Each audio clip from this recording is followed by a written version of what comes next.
अस्सलाम वालेकुम वर्स। मेरा नाम है अब्दुल गफ़्फ़ार और आप देख रहे हैं Abdul Ghaffar Landa market YouTube official. एक और नई वीडियो के साथ हाजिर हूँ। अमेरिकन जो है ना डायरेक्ट ज़िपर जैकेट के बंडल के हवाले से ये माल का जो है ना आप विज़िट करते जाएँ। ये अमेरिकन डायरेक्ट है और इस बंडल के अंदर सब आपको जो है ना पार्का जैकेट्स मिलेगा। ये देख रहे हो, इसमें से एक पीस निकाल के आपको दिखा रहा हूँ। देख रहे हो किस तरह साइज़ वाले जैकेट्स मिलेंगे। देख रहे हो अमेरिकन ज़िपर जैकेट का जो है ना ये बंडल है अमेरिकन डायरेक्ट। ये देख रहे हो इस तरह लाइनिंग वाले जैकेट्स भी मिलेंगे। आर्मी कमांडो वाले जो है ना देख रहे हो आर्मी कमांडो वाले जैकेट्स भी मिलेंगे इस बंडल के अंदर। देख रहे हो आर्मी वाला कमांडो वाला देख रहे हो। ये ब्रांडेड है थाईलैंड वाले जो महंगा जाता है। अमेरिकन ये डायरेक्ट है। इसके अंदर आपको जो है ना थाईलैंड वाले जो है ना ज़िपर जैकेट भी मिलेंगे। इसमें जो है ना महंगा से महंगा दाना जो है ना आर्मी के महंगा दाने भी आते हैं इस बंडल के अंदर। अमेरिकन ये डायरेक्ट है। देख रो ये स्पोर्ट टी शर्ट देख रो, इस तरह स्पोर्ट टी शर्ट भी है इसके अंदर। देख रो ये स्पोर्ट टी शर्ट देख रो अमेरिकन ये डायरेक्ट है। ये देख रो कमांडो वाला आर्मी वाला देख रो। आर्मी के जैकेट्स भी मिलेंगे, नेवी वाला जैकेट्स भी मिलेगा इसके अंदर।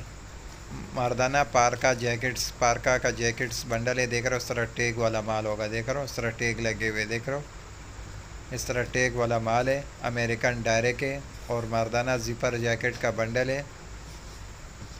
ये देख रहे हो सारा इस तरह लाइनिंग वाले जैकेट्स मिलेंगे। देख रहे हो ये देख रहे हो इस तरह लाइनिंग वाले जैकेट्स मिलेंगे। पर जैकेट भी मिलेंगे, जो मुर्गे के पर जो लगे हुए होंगे वो जैकेट्स भी इसके अंदर आपको मिलेंगे। मर्दाना पार्का जैकेट्स का बंडल है। देख रहे हो लेदर के जैकेट्स भी मिलेंगे, लेदर के जैकेट्स भी मिलेंगे और पैराशूट जैकेट्स भी मिलेगा आपको। ये देख रहे हो इस तरह लाइनिंग वाले जैकेट्स भी मिलेंगे। देख रहे हो माल बिल्कुल साफ़ सुथरा माल है, कलरफुल माल है। अमेरिकन डायरेक्ट है, ज़िपर जैकेट का बंडल है, बड़ा बंडल है। अमेरिकन डायरेक्ट है ये। लेदर के जैकेट्स भी मिलेंगे, पैराशूट जैकेट्स भी मिलेंगे। ये देख रहे हो ये पैराशूट जैकेट है। देख रहे हो किस तरह साफ़ सुथरा माल है, कलरफुल माल है। अमेरिकन ये डायरेक्ट है और ज़िपर जैकेट का बंडल है ये। अमेरिकन डायरेक्ट है, रेट इसका इंतहाई मुनासिब है। अमेरिकन डायरेक्ट ज़िपर जैकेट का बंडल है। ये देख रहे हो लाइनिंग वाले जैकेट्स भी मिलेंगे, लेदर के जैकेट्स भी मिलेंगे। कमांडो आर्मी वाले जो है ना जैकेट्स भी मिलेंगे इस बंडल के अंदर। लेदर के जैकेट्स भी मिलेंगे। ये देख रहे हो कमांडो के जैकेट्स भी मिलेंगे। ज़िपर जैकेट का बंडल है, अमेरिकन डायरेक्ट बड़ा बंडल है।